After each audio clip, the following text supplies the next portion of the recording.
real estate. Hopefully, as agents, we're all going to be actively invested. Andrea, we're starting the meeting. Are you getting this? Yes. Yes. Okay, good. I've been listening in on the entire conversation. Yeah, we're going into it right now. I was just I was telling everybody. I went to the sales meeting with Jeremy, and he said the first time I met him, I was in shorts and a t-shirt, and I decided I'd go old school and just be me, let the hair down, and show that you can still make $1 million a year in real estate and not have to try to impress anybody. So we went to a closing earlier, and my buddy and I were just talking about that. So I just decided I'm not going to wear the sports jacket tonight. We're going to slide with the no sports jacket for one evening. Yeah, but anyway, having a good conversation about at least starting. We're going to go down another path here shortly. Starting about different recruiting models. One thing that Coach Michael Bart discusses, especially when he talked here. In fact, he's in Miami this weekend, and he just posted a video. He's with Grant Cardone. I don't know if you noticed that, but do you follow him, Andrea? Yes. Yeah.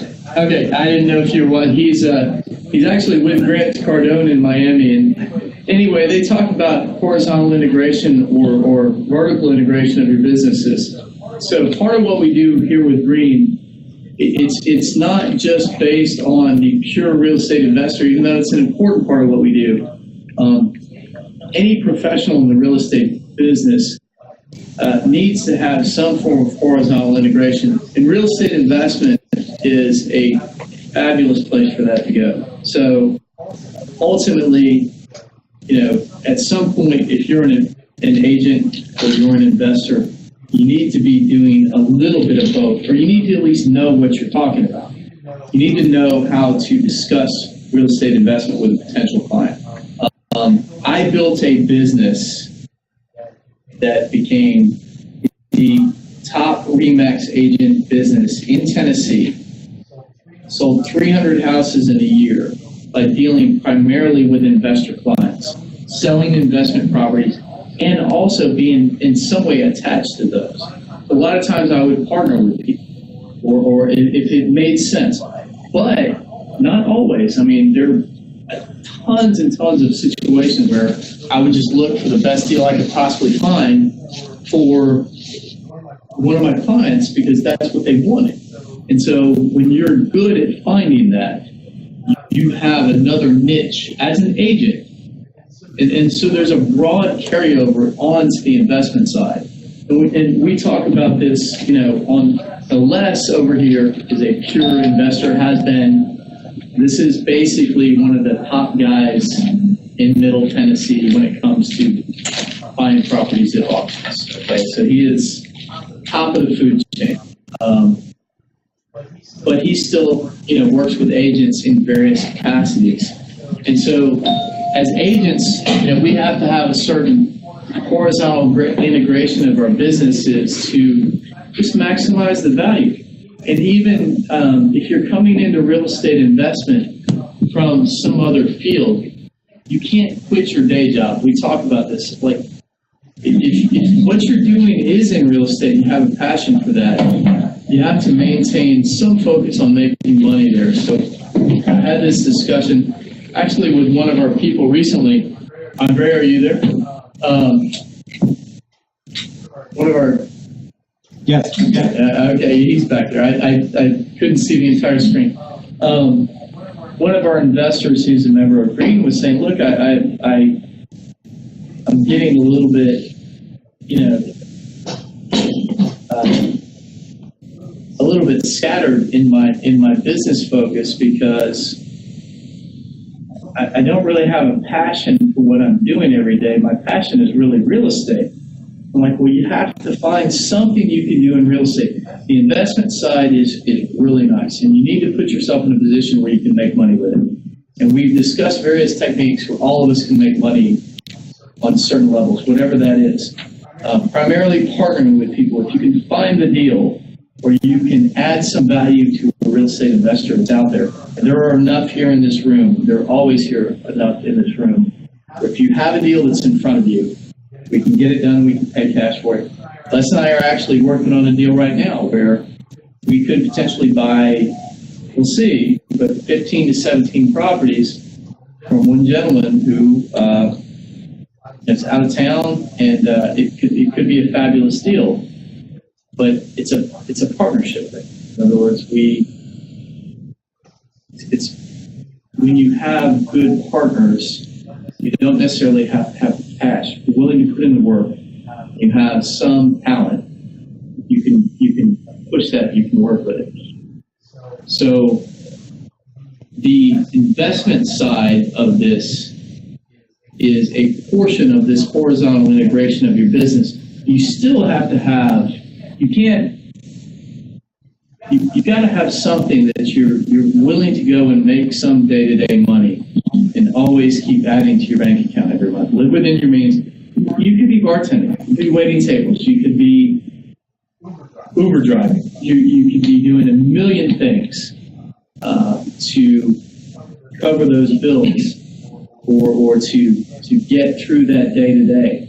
But the investment side, ultimately, to build larger incomes in this business, you have to horizontally integrate. So as brokers, you should be investors. There's no question about that. At some point in time, you should be picking up a solid investment property. You should be making money through your real estate brokerage, and you should be working with other wholesalers, other investors out there, and you should be networking with people like we have here today and doing the investment side. So, horizontal integration of the business is extremely important to developing next level kind of incomes. In other words, you can go out, when I started, and I've discussed this a little bit before, I used to put ads out for HUD properties because I had done sort of a statistical analysis on HUD, and I had noticed that there were very specific percentages that they would accept. And some of this still holds true. But what happens is normally it changes with each presidential administration. They get in their own people, and they get in the new vendors, and then they control the situation. But anyway, there was a time at which they would lower the price that HUD would accept before they lowered the price for the brokers. You could place a bid, and I had a statistical advantage. I wound up selling about 250 HUD properties, which used to pay 5%. They only pay 3% now. But I would place an ad out there as an agent or broker, and it would be like, and this was back when you placed ads in newspapers, before Craigslist, steal this property. So I'd get someone on the hook. Well, what did I wind up as a broker getting on the hook? I wound up getting a value-oriented client.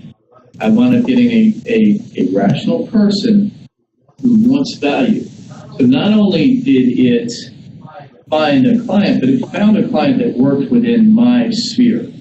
So I'm like Mr. Logic, numbers, rational. I'm thinking, value is my niche. So I wound up networking and building a business based on people that made rational decisions on value very quickly. So I sold houses very quickly. So come 2006, 2007, I was making phone calls. I never saw half the houses I sold. I would make a phone call and it would be sold. I had developed that network of people over time. And so I'm speaking of horizontal integration from a broker's perspective. Now, I'm not saying that every agent can go out and do this, nor should you. But it should be at least a tool that you've got as an agent in your arsenal. You should be able to at least speak to the investment side. And quite frankly, some of these deals that come across your plate as an agent, and you need to be there ready to take them down sometime. You need to be, own a piece of it. Don't be afraid to be a part or a partnership with somebody in this deal. Because these deals are out there, and if you don't get them, someone else will. There's nothing wrong with passing the whole deal on to a client. and I've done that numerous times. But sometimes you've got to own a piece of it too to get it.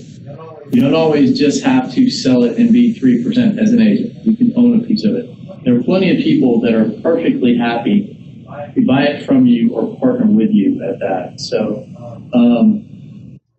anyway, we're talking a little bit about horizontal integration of your business. I see a couple of new faces, a couple I've seen before. You're Zanny? Yeah. Okay. Are you an agent by any chance? No, I'm not. Okay, I wasn't sure. Are you friends with, okay, Lamont? And Lamont, I've met you before. Right. And you worked with, Mark, with Caleb. Gotcha. Okay, gotcha. So you're a wholesaler. Wholesaler. Okay. Okay, let's go down that path just a little bit. What are you doing for the wholesaling side? Are you? Beginning. I haven't had my break yet. Okay. Yeah, we're gonna start with the direct mail campaign. Okay. I love direct mail. Okay. People don't like it. I'm okay with it. My only thing with direct mail is I just tell people to understand that you're going to put money out, and you got to be very proactive on the response that you get. And not everybody has the right marketing mind to do it correctly. So I'm a big fan of like placing things on people's doors or knocking. Yeah. So tell me a little bit about how you like the direct mail that you're doing. I send out maybe 2,000 a month. Last month was a little bit less. Okay. So I try to give myself a spending budget for my direct mail. I know how much. Let's say I say 500 a week. I know how much they'll come down to and how much they'll cost. So I log all of my costs every month. I got a schedule.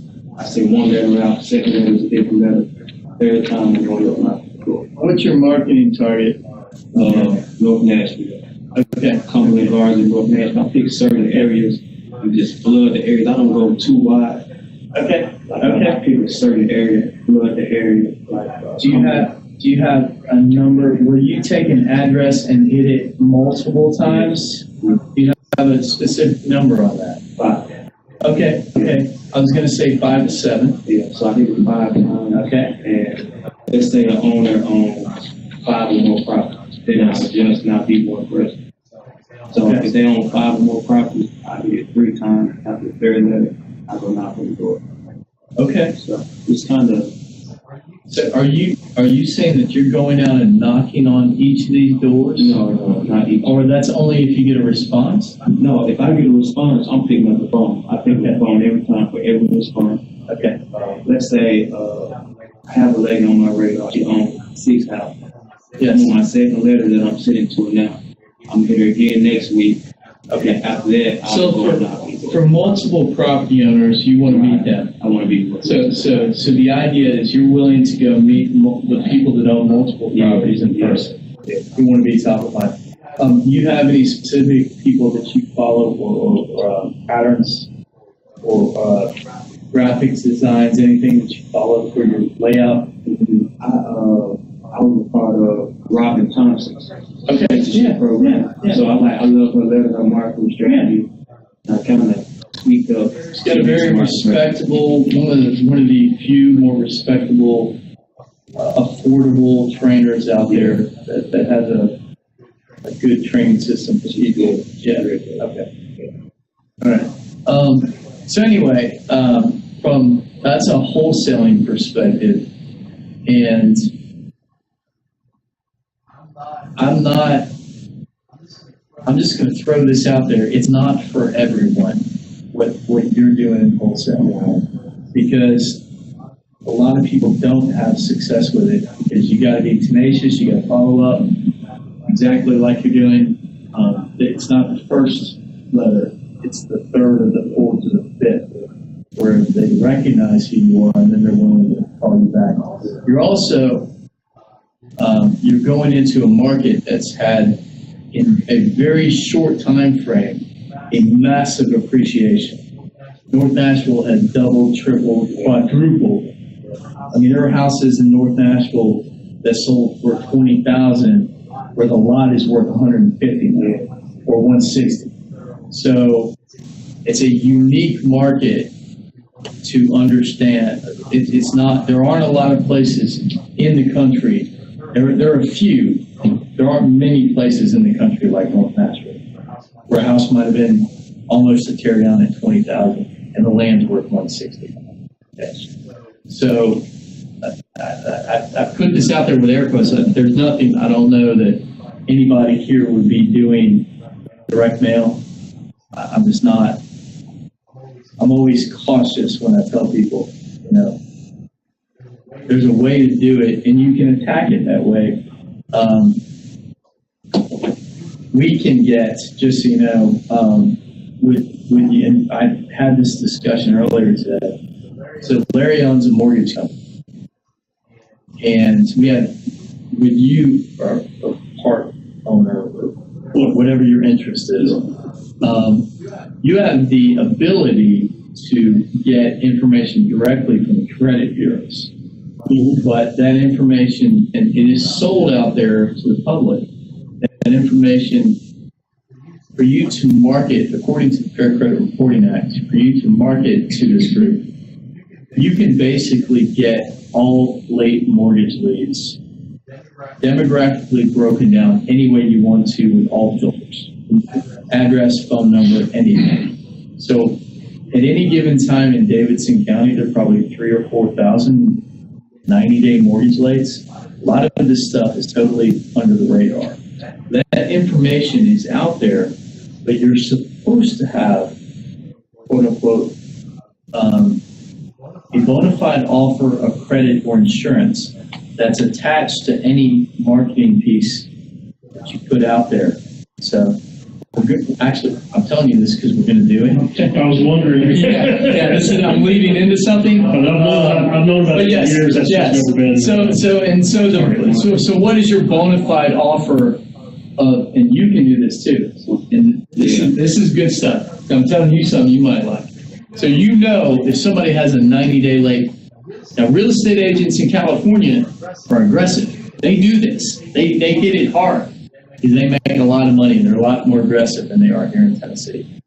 But these 90-day lates, so you have to have a bona fide offer of credit or insurance. Well, basically you can do exactly that. And what you can do is a hard money loan, not necessarily based on what they own, but based on something else that they may own. You can't give them hard money on their personal residence. Right. You know, that's a no-no. But you know that person, if they have equity in something else, you'd certainly be willing to offer them hard money on it.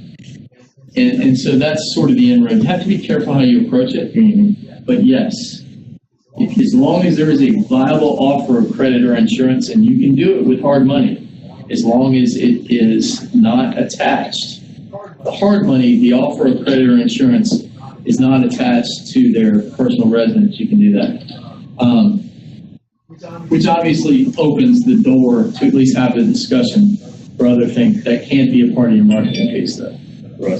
So, I mean, you don't always want to try to like talk around things, but there's ways to keep things legitimate. You're engaging a dialogue. Yes, very legitimately. And I will say that, quite frankly, if you go and you look up these lists, they sell them all the time. There are agents in other places where they act a lot more aggressively than we do here in Tennessee, and they're using them like crazy. Like crazy. So, yes, it is out there. You can get basically, and a lot of stuff may have already happened with these 90-day lates. You might see some of them may have already, at 90 days, a lot of times they're not there yet. A lot of times it might be 6 months or a year. Some of them are 90 days. Usually 90 days is about that point where they're not at, They're getting some meat in their money. but they're not usually at a substitute trustee's filing at 90 days. They're being Usually, that's right.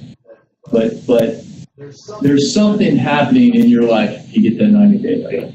And so if you talk about a hot marketing point, that a 90-day late is huge. So that's out there potentially for someone. It's just you have to understand that you need to be working in partnership potentially with a hard money lender, or you can't you can't just go and say, I want to buy your house.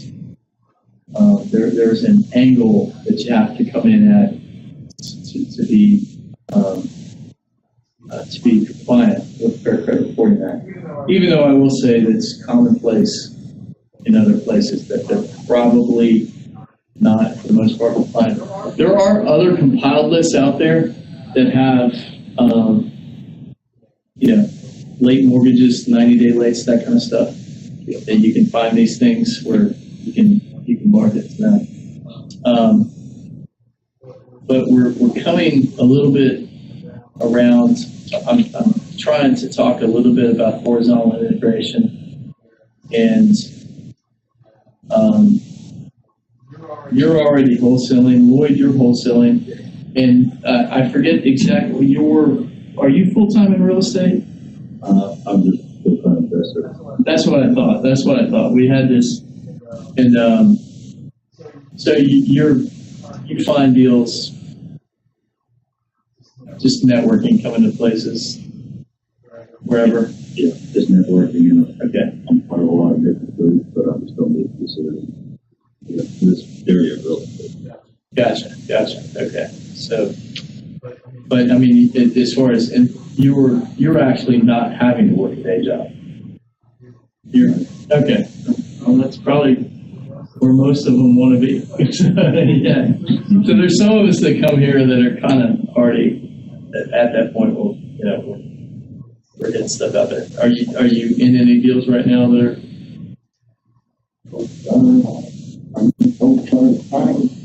Okay. Yeah. Y'all bought the bigger one. You didn't buy that little one out there. You said you were passing on that one. Okay, that's right. All right. It's a good area. Nice one. Yes. Right on the water.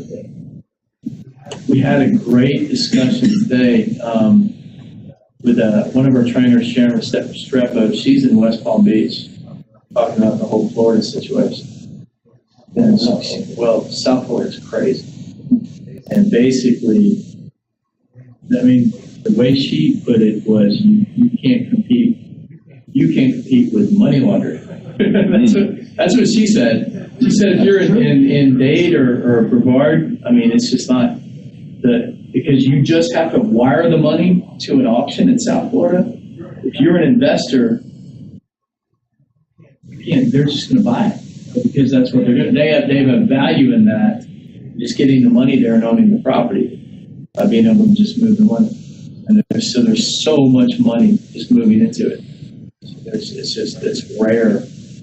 So in South Florida, it's extremely difficult. And that's just, that's a boots on the ground perspective, but it's an interesting one.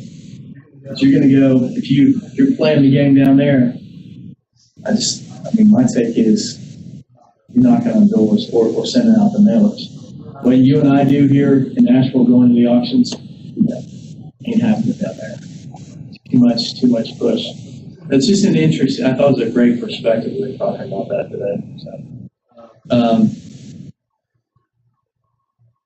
Andrea, are you out there? Do you have any questions? I figured you might. To follow up. Yes. You talked about the list for the 90 days late mortgage, but I must have missed where you would access that.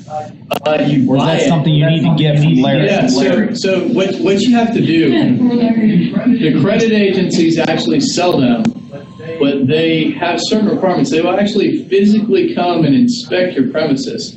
And you have to, if you're going to use it, mortgage brokers are one of the people that are allowed to buy it because you have to, as I said before, you have to have a purpose that's compliant with the Fair Credit Reporting Act. That's why I asked about Larry, because I assumed that he would have access to that. Yeah, he does. Some title companies trade in those a lot.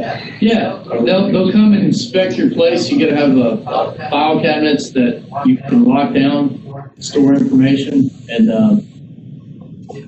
they don't just allow anybody to buy that list. But mortgage brokers, they're people out there in the business, if it's a title companies offer title insurance. And so this goes back to what you were saying about horizontal integration.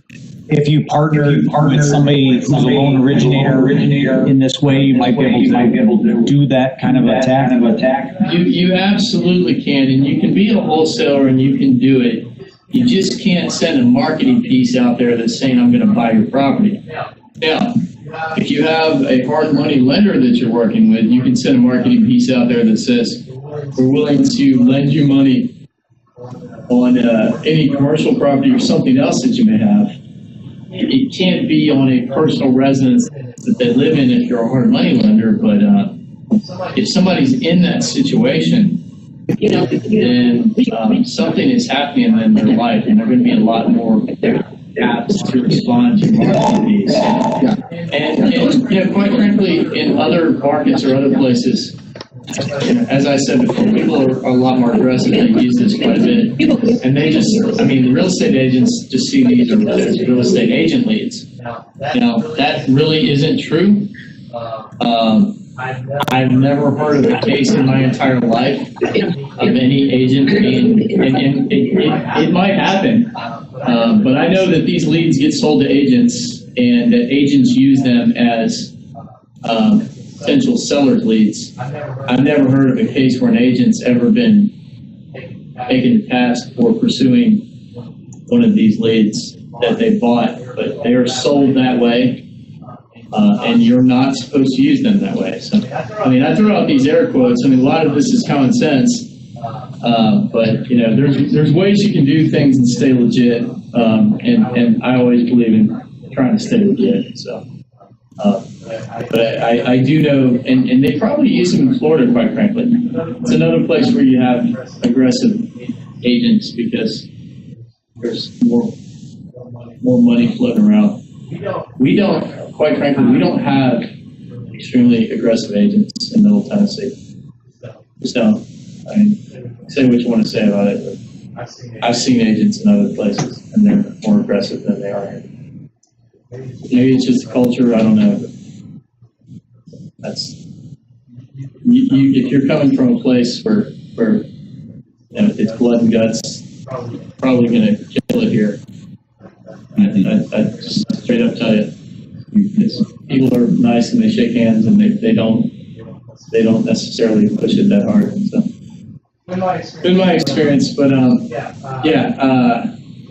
so yes, the short answer is you can partner with someone like Larry who has a mortgage business and you can get that list. That is correct.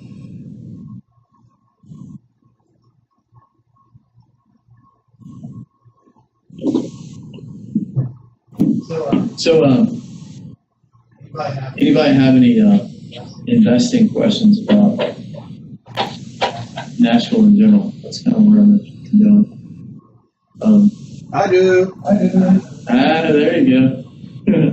My question. Wilson. Hello. Wilson. Yeah. All right. You gonna stick your head out, Wilson? Yeah, that's always fun. Okay. Quick question. Yeah. I was wondering with all the talent in this room right now, Is there anybody in here? Is there anybody? Marcus is our video production coordinator. Is there anybody in here that when they do real estate or they do whatever it is they do, they've come across this your thing, your special ingredient, your thing that sets you apart from the rest that other people may not know about? Is there a secret list that you don't know about?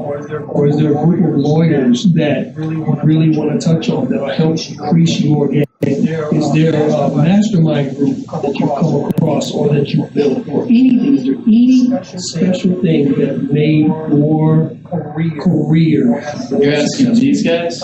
Everybody? In general? We got a room full of people. Marcus, I can tell you I'd have to kill you. Oh, yeah. Some of these people, you gotta understand, some of these people hold their secrets to the best. We try to flush them out. I see, but like if any, you know me because I'm starting out, right? So, like I heard about Caleb's direct mail market, and I know you hit the ground running with your things, and we've done classes on that, so I'm not going to drop lines on that. And then Larry's got a ton of information about how to deal with your credit and how to bring that up to deal with the FDA loans and the USDA loans and the loans that you don't even have to pay no money down on. Yes, I love this question. You paid attention? I take it over here. And then Les does his auction thing too, and his is a little bit different than yours. Which my question was, when you go out and do your thing, I mean, when you get up in the morning, you know, okay, if I don't do anything else in my slew of my scheme of the day, this is mandatory. I have to do this. Prayer, meditation, is it things that you tell yourself you planned the night before? What do you do that makes your game that much better? That's what my question. It doesn't have to be the secret. Yep, somebody went, Les, you want to take one? What makes your game better, Les? I think persistent. Okay. That's all right. That's a good, honest answer. And not being greedy. That's also a good, honest answer. So what I know of Les is Les finds logical solutions without being greedy. So Les has learned to understand how you bring people together and add value to other people without being too greedy. My personal experience is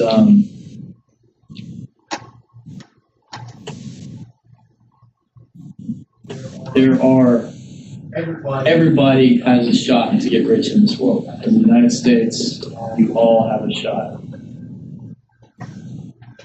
But it's not just laid out there for you. Certain people are wired a certain way, and they are more inclined to be successful.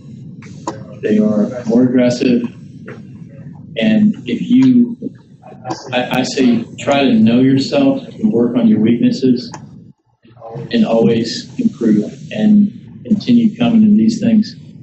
I know that there's something inside of me that always seeks something more and better, that's competitive, and that not competitive in the sense where I want to necessarily beat other people. I just want to be better at what I do, and that drive is something that not everybody is naturally wired with, and if you're not, you need to recognize that. You need to find some of that. That's going to be the number one determinant of success is a passionate desire to succeed. It is not your intelligence. It is not your background. It is not necessarily your connection. It is one thing. It is a passionate desire to succeed. That is it.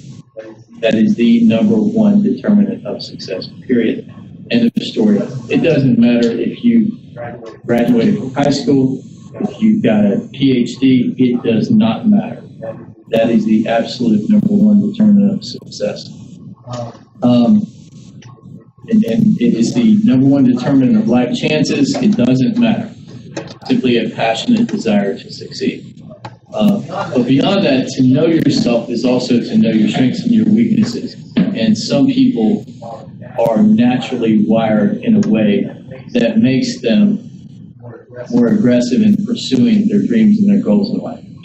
And some people are wired in a way that makes them more of a better supporting cast. And if you are not the leader and you want to be a leader, then you better go support someone who is a leader and learn from them and learn those things that, at least in the right context, where if it's your deficiency or your weakness, where you can make yourself better, or if you want to try to get a little more of that push that those people may have, you may want to go for some of that too.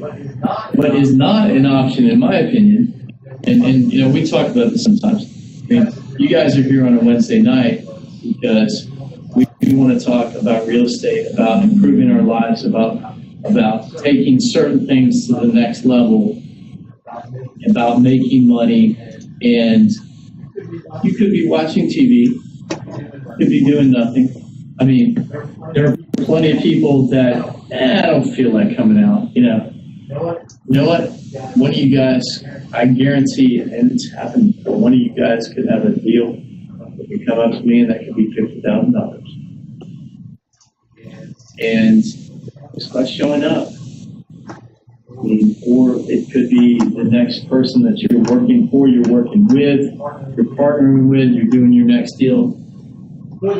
Putting yourself in the mindset by being around like-minded people, just the psychology of it, the culture of it. This is real estate is not, it's not just one system. Okay, there's not these guys that, and we talk about this in green. Green is a disruptive concept. What we're doing with green is the idea that you can network with people who are multimillionaires, and you don't have to go out and pay $100,000 for it. We can bring this to the world, and you can pay a small amount for it and train with these people, because that's what technology is doing for us these days. So you don't have to go out there and spend thousands of dollars to get these ideas that look like they're in this special package. There is no one system to real estate or getting rich, okay? It is, quite frankly, you get your mind in the right place. You study the self-help movement, you know, the people that tell you how to get your mind right, the people that are out there doing the right thing. You put yourself in a culture where you're going to be around similar and like-minded people to improve yourself, and you're going to pick up these ideas. It's called osmosis. It's going to happen. It's going to happen. It's not. There's no magic bullet. It's not. You're not going to take a. It's not like a vitamin. You can't just take a pill and get it. It's not a system. I'm not. You can't sell somebody on understanding necessarily how to be an entrepreneur. An entrepreneur is a spirit. That's what an entrepreneur is. Being an entrepreneur is not a system. It's a way of thinking. It's a way of, and you know, this is another thing. I'm going to tell for all the nice people out there. And my mom was a school teacher, so part of what I do is try to communicate. But my dad was military, so I've got a little more like very direct, you know, get it done, get it done, get it done. For all of you nice people out there, there's a little bit of selfishness involved in all of this, and there's nothing wrong with that. But you've got to be logical. It's a win-win. It's like Les saying it's not about greedy. But Les is one of the masters of this. It's not about greedy, but there's also, it's negotiation. You earn what you earn. You take your piece, but you got to go out and earn it. And sometimes you got to pay your dues. You got to go out and you got to run the gauntlet. You got to go put some miles in. You know, get some miles under you. And so this whole thing about getting rich in real estate, I can give you a one-page contract right now. It's not a problem. And you guys say, I have a house. I've got someone that wants to buy. One-page contract right here. Okay. We can do an assignment. You can assign it to me, or I can. That's not a problem. It's not difficult. Got a title company. I can run a title search. Any group of investors that you go to in any town that's worth any of their weight for anything is going to have 4 or 5. There are going to be 4 or 5 different title companies where you can see if there are liens on a property. And people freak out about this concept about liens. It's not a problem. Okay, you have a deal, you have a deal. So it's a culture of getting your mind right for doing these things. Now, the investment side can be a little bit more involved in some respects from management. You know, but now part of that is your network. You're going out and meeting people that you trust, not the people that are just telling you something.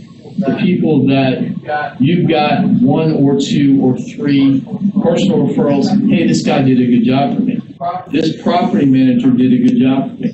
This title company did a good job for me. Okay, so the answers are all here. They're all here in the culture, in your spirit of being an entrepreneur, and your network and going out and doing it. So, for those of you who have not invested yet, it's definitely something any of you can do. Okay? Any of you can do. Any of you could be a 50-50 partner on a deal. Sometimes you might not earn the full 50%. You may only be worth 10% of it on a big deal. Now, if some of these deals are good enough where you might be worth 50%. I mean, there's some where if you went out and found a deal and you partnered with someone, yeah, you could be worth 50%. The investor would say, hey, that's a great deal. I'll finance it. I'll partner with you. Not a problem. So real estate investment is not this mythical guru. It's not that complicated. In fact, for the green members out there, we got into part of what we were discussing today, and this I find this enjoyable, was we're going in cap rates. We're talking about selling residential property in bulk on cap rates to investors, and basically, we're discussing the analysis component of that, and there's a numbers side to this. It's not that difficult. That's for our members. It's on our website. And we do. Many of you guys are members, but not all of you are. We have a little more in-depth training that goes beyond the day-to-day stuff, the part of our paid stuff on our website. But the investment stuff is not that difficult. Any of you guys can do it. Anybody that wants to buy property can buy property. You can do it, no money down. You can do it with partners. Not that difficult.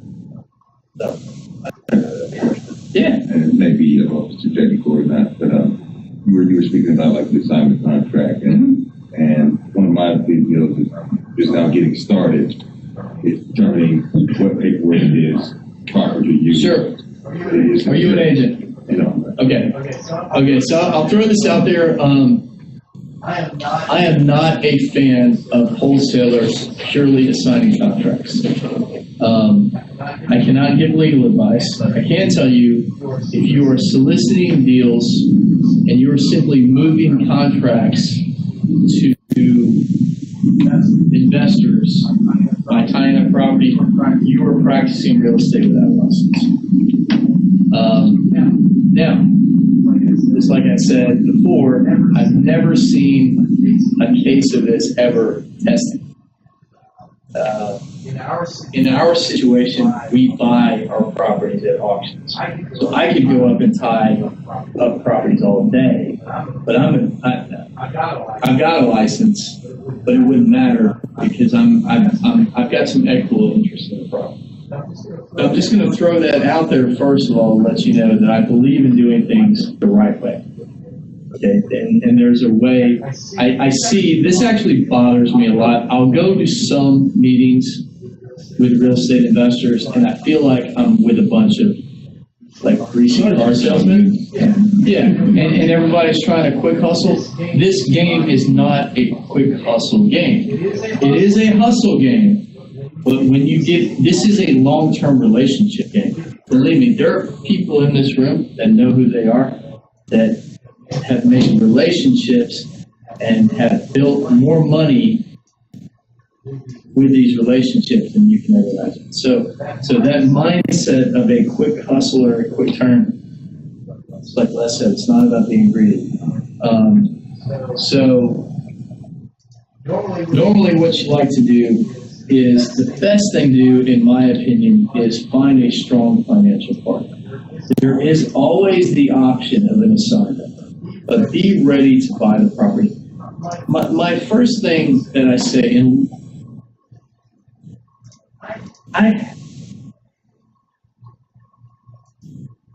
you're going to be so much stronger by finding a partner that can buy. It's going to give you so much more confidence.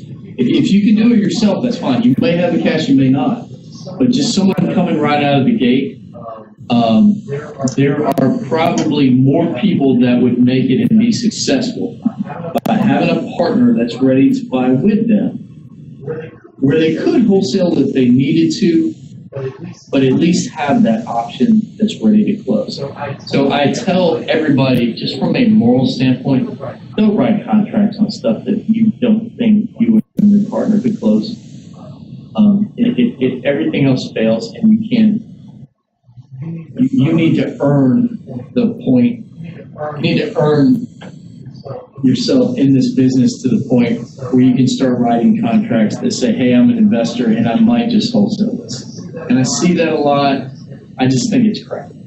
And people sell this get rich scheme on that, and yeah, you can get rich in this business. There are very, very few people that are going to get rich on the pure wholesaling. Like when you're doing mail outs, you're earning. That's different.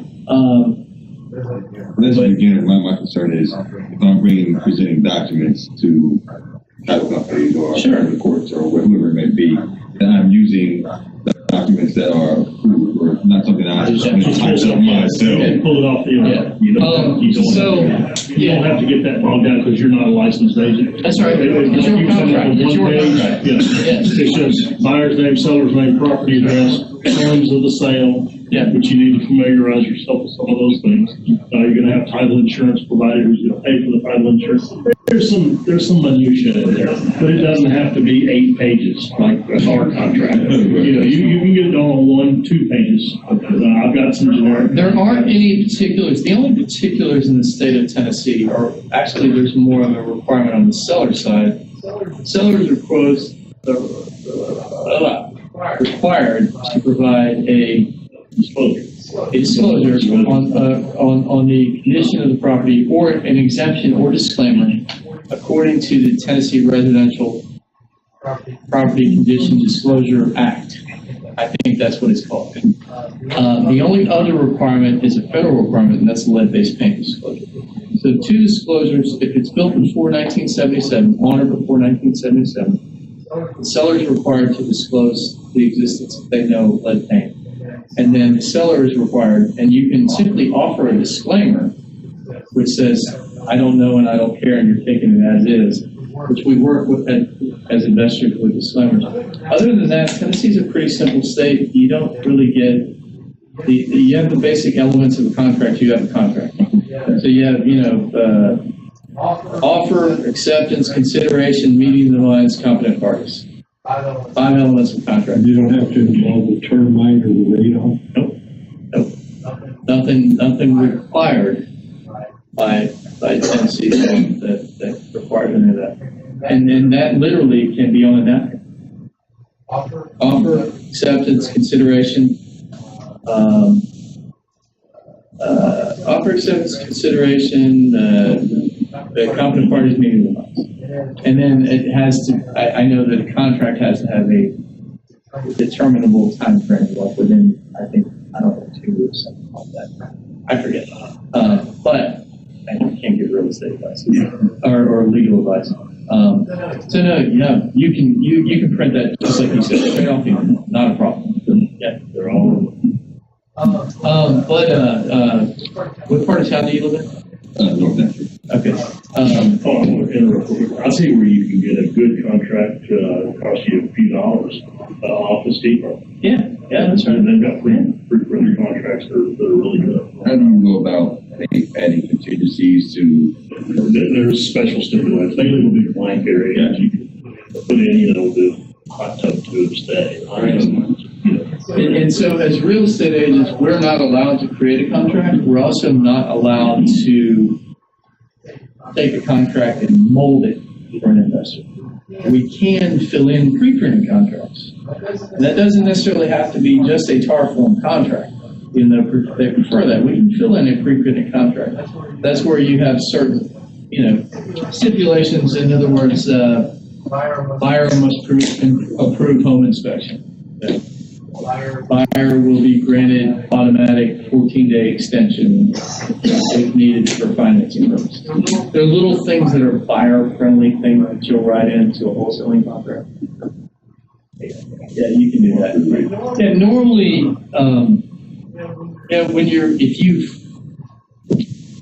so we're dealing with part of the issue here. So you have someone that's ready to do a deal, but you have to convince them to do the deal. Normally, if you agree on price and terms, you're okay. Okay, that's where You agree to the price, you make it simple, boom, boom, boom. If you don't, then you can come back, and try to offer them something later. But you gotta have your price right. Now, sometimes what we do, have you ever filed a memorandum of contract? Have you never done that? When I get a wholesale deal and I know it's a really good deal,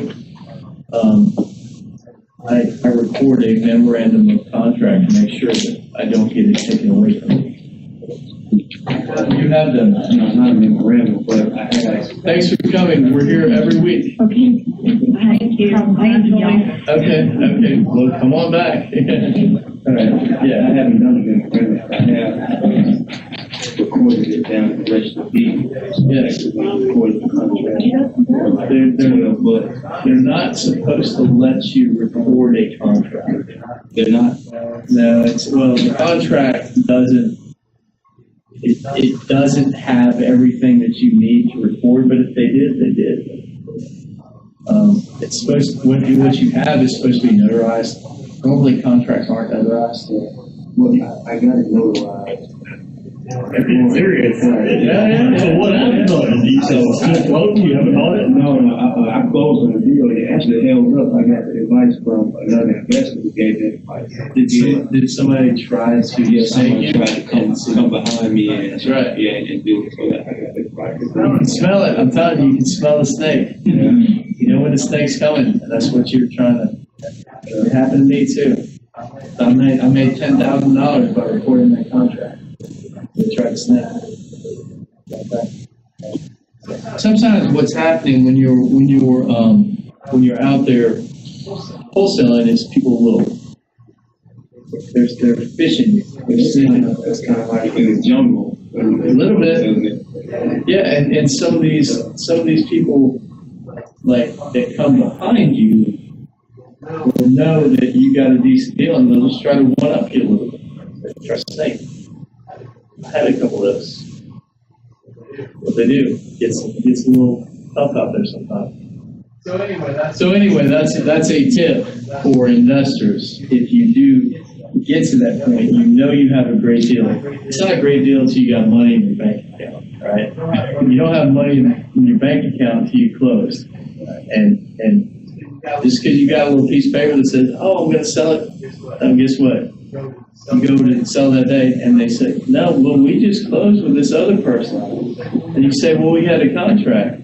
Well, they said they'd give us more money. What are you going to do? You going to go spend $5,000 chasing the $5,000 you just lost? Sounds like asset forfeiture. Yeah. So just the little things you think about as investors sometimes. If you find a property like me, was in the story, you find a property. How fast can you get an investor involved?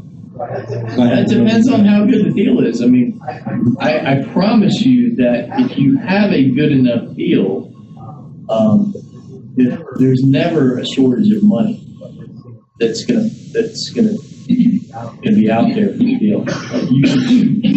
If you call me today, I will close today. I'll pull the title myself. I mean, we buy properties at auctions. We know they're going the same day.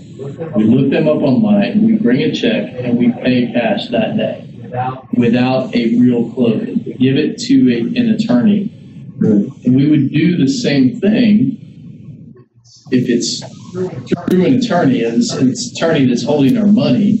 We know that whether it's a title or a deed or some legal responsibility that's attached to it. So the hard part is trying to figure out exactly how to maximize. So ideally, a retail buyer is going to pay the most. But at any given moment, you're not going to have retail buyers with cash for to pay full price. That and the people that are willing to sell it, a lot of times they can't sell it that quick. That's right. Sometimes that's true also. So we can close a few hours over there. Yep. They ain't got paid off. Yep. That's right. Sometimes prices strike while the iron is hot.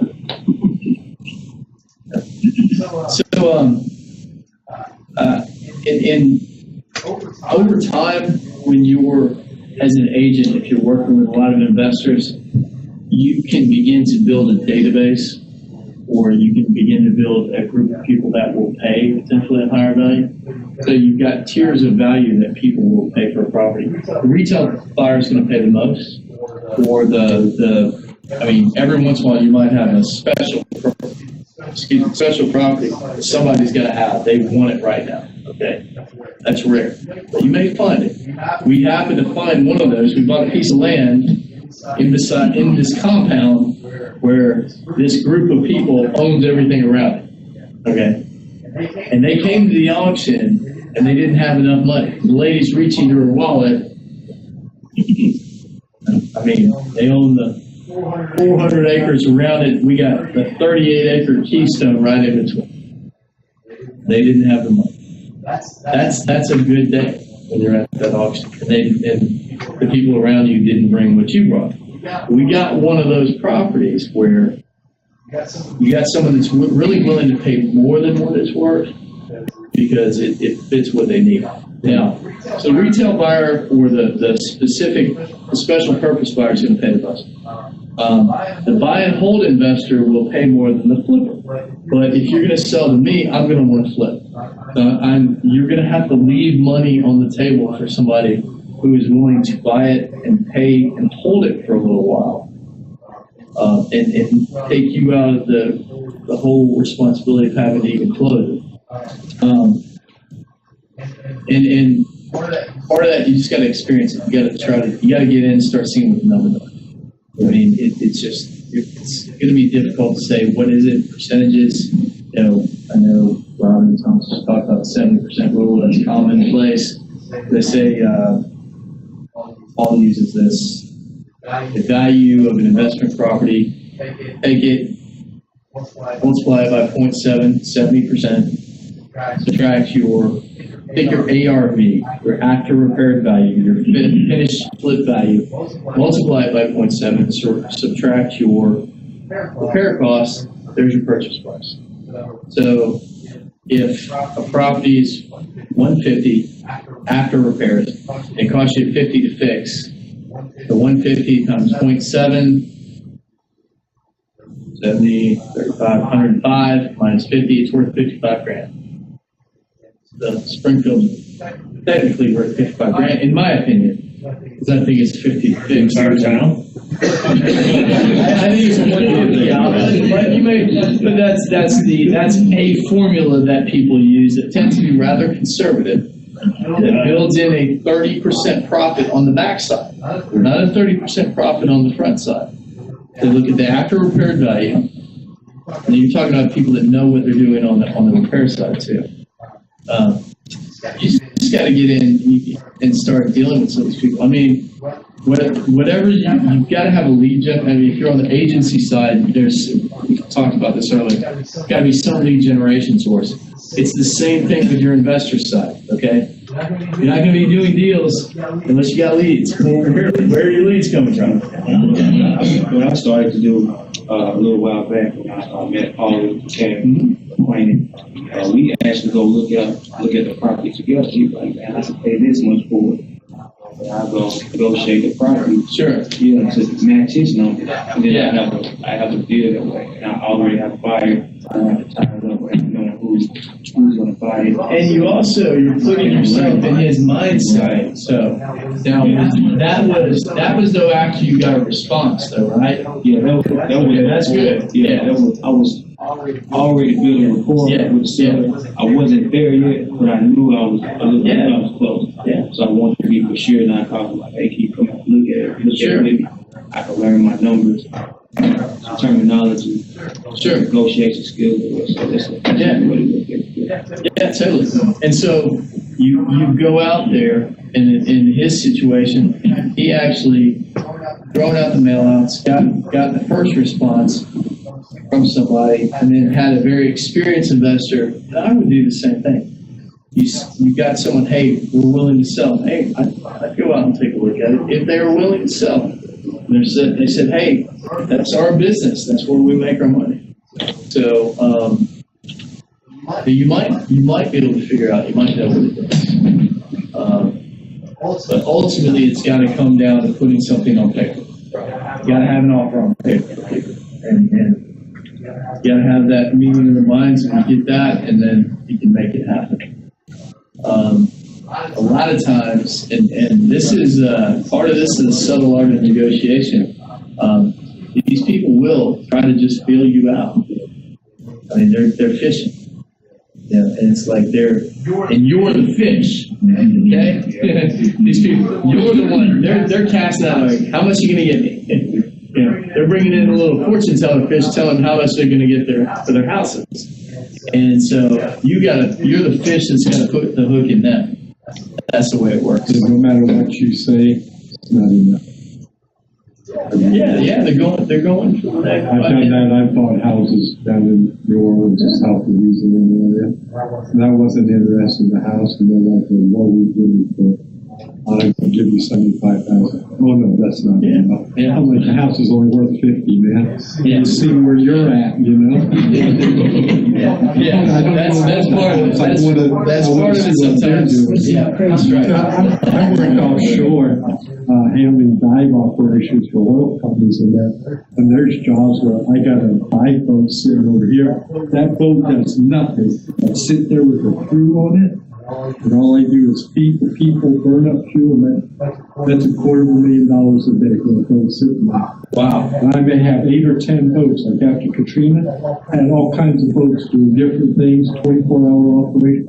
That's $1.7 million a day if we did, when the weather gets bad and we can't do anything, does everybody take a break? $1.7 million just to sit there. And when I start putting divers in the water, I start doing other crew things. I mean, it was not just for the boat I was on. This $15,000 a week for groceries. Yeah. You know? And I know how to handle that. This is a lot different. I'm good at negotiation and reading people. And like I've always told people offshore, dealing in the oil field with this, the lowest bid is not always the best. 90% of the time, it is not. If you're with the company and your bid's 10, 15% higher than the other company is, but I know you, I will tell my company I want to go with this guy here. It's not so much because of his company, it's because of them. We're going to pay an extra $10,000, $15,000 for that bid or that contract, an extra $150,000 for that contract. It's because of that individual. The people who hire my company sends me out there to do it. That company, like Shell or BP or Conoco, they may say, well, that's $150,000 more. Yeah, but I know that guy. I've worked with him. He's going to pick his crew. We're not going to have to worry about that.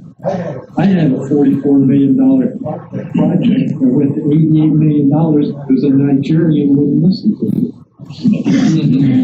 Cost overruns. They send you an email before that? Oh, yeah, he would come in. Is he coming from the bank of, that's where the... he was going through 5 or 6 banks. That's where the email scams usually come from. If you would have listened to me from the very beginning, did what I said, we would have been around $50 million worth of cost. Including the overrun. That's where the you would listen and do things the way you used to.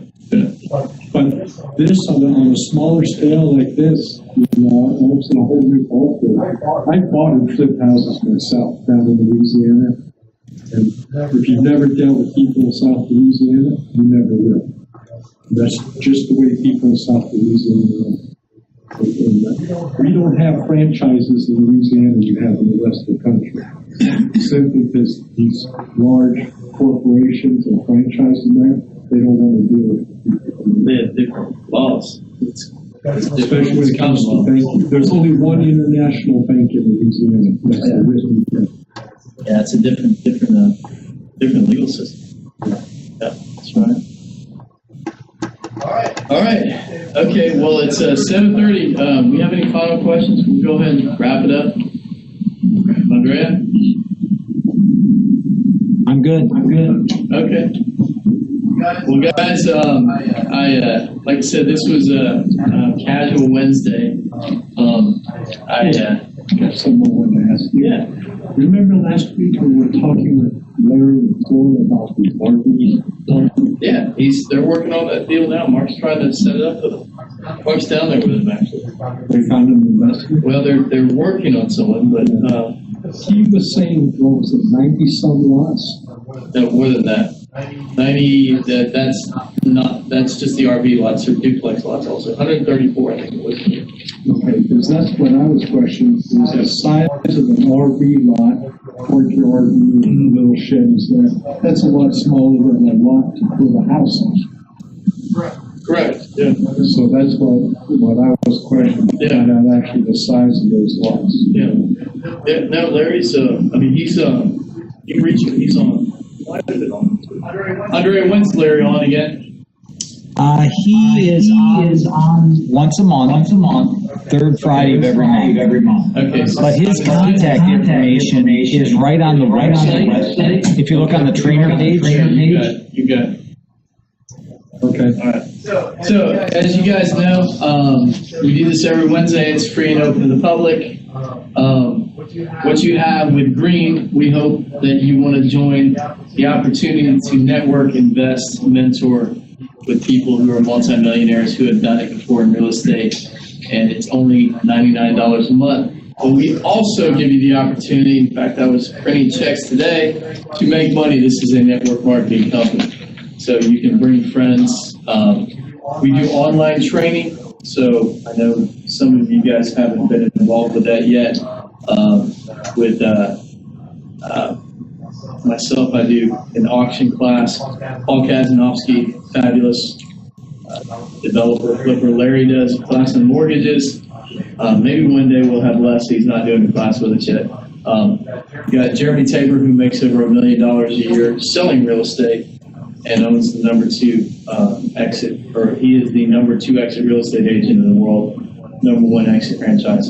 So we do all of this training, and this is training that people would try to charge you thousands and thousands and thousands of dollars for. It's $99.97 plus a $9.97 rent fee, $109.94 a month.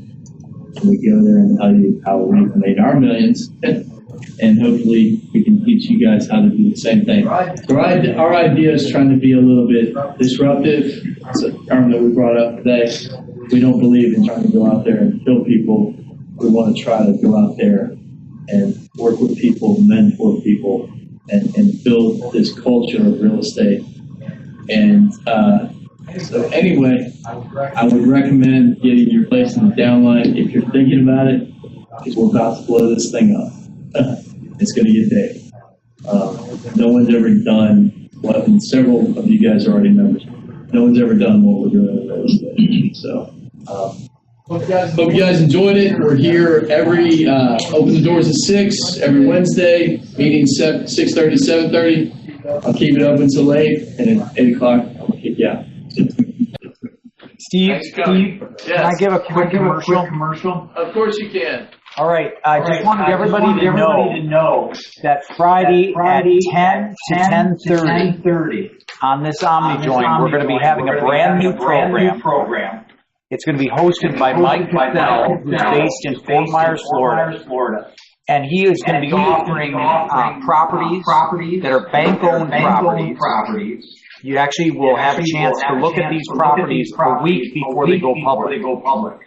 And just so you know, right. Well, actually, Les will be on there. I know. He's getting the Tennessee list on that. He is.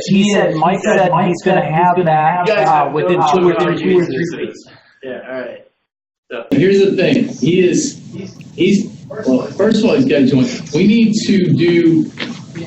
Andre, can you go ahead and set up a meeting in OmniJoin where I can go ahead and talk to him? Because I was going to fly. I just can't do the 5 days. I just told Mark there's no way I can't go down there 5 days. I've got too much to do here. So I might not be able to meet with Mike while I'm down there. So just have him. When is the first OmniJoin meeting with him? It's this Friday, 10 to 10:30. And then I'm supposed to be on Central. Wait, 10 to 10:30. Okay. Yep. I've got the calendar up right here. Yeah, that's good stuff. Yep, you're on right after him. It's got that. Is it just cut? He's getting a list of all, like, offers we can make before they actually come out to the market. And they spend. Right now he has just Florida, but he's going to have seven total states, and Tennessee will be added, like he said, within 2 or 3 weeks. And was it Countrywide or Bank of America? I can't remember what, let me check here. Yeah.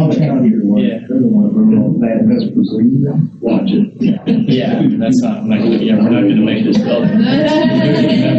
Yeah, that's a big, that's really, that's very, very powerful.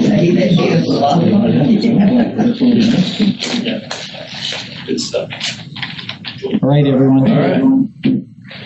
Thanks a lot. Thanks, Andrea. Thanks.